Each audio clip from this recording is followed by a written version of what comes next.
Welcome, everyone. For today's wildlife news, I thought that I would go Western style. And I thought I would also introduce a little bit of government spending to that. So you'd say, they spend how much on what? Today we're talking about something that's quintessentially American: wild horses. Majestic, free, and apparently wildly expensive. I know what you're thinking. American West? Are wild horses their native here? I thought it was the Spanish that brought it over. Wild horses were in the United States for over 12 million years. They only went extinct approximately 10,000 years ago. Spanish just reintroduced them. It's why they've been so successful at just repopulating the area. That noble creature. It is a symbol of American West. It's also the reason we spend, what do you think, 5 million, 10 million a year? How about $140 million every year? That's right. You, me, everyone you know that's chipping in to manage a population of wild horses and burros. And I think that's a bit out of control. How out of control? Well, the goal was to have 26,000. That was the number set, free roaming on the range. The actual number is well over 73,000.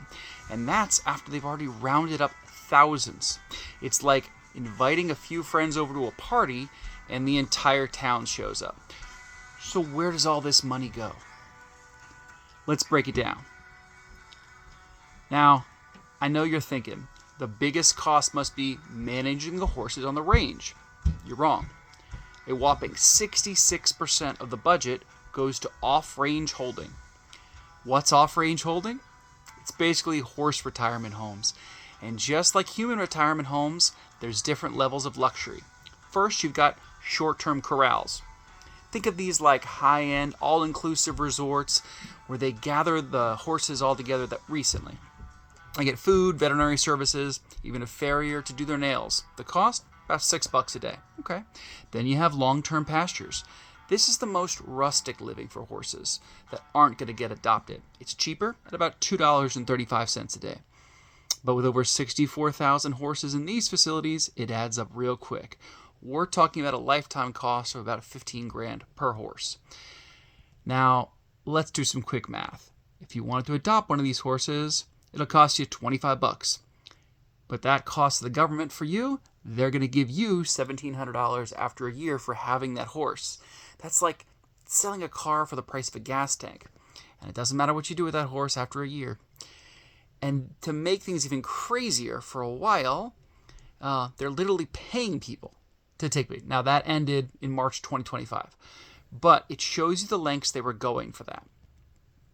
Now let's talk about birds and the bees, or in this case, horses and burros. A big part of this strategy is fertility control. And the most common method for that is a vaccine called PZP. It's like a birth control shot for horses. And how does this work?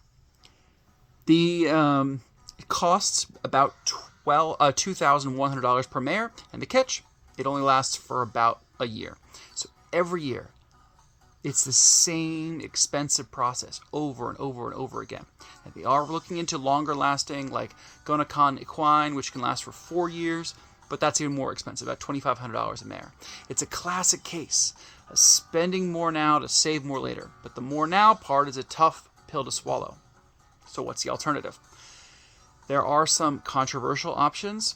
The original 1971 Act, Protect These Animals, also gives the authority to destroy healthy excess animals or sell them without limitations, which could mean they end up in slaughterhouses as dog meat. For decades, Congress has provisioned preventing this. But the fact that it's even on the table shows how desperate they are and the situation is getting.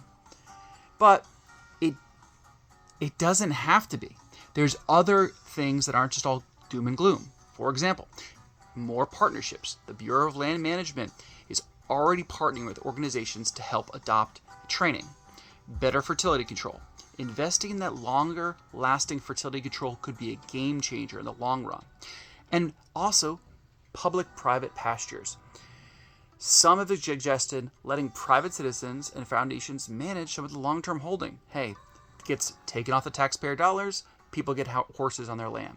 Look, nobody wants to see these magnificent animals disappear, but spending $140 million a year on a program that isn't solving the problem is just not sustainable. What do you think? Are there better ways to manage our wild horses and burros? Let me know in the comments below.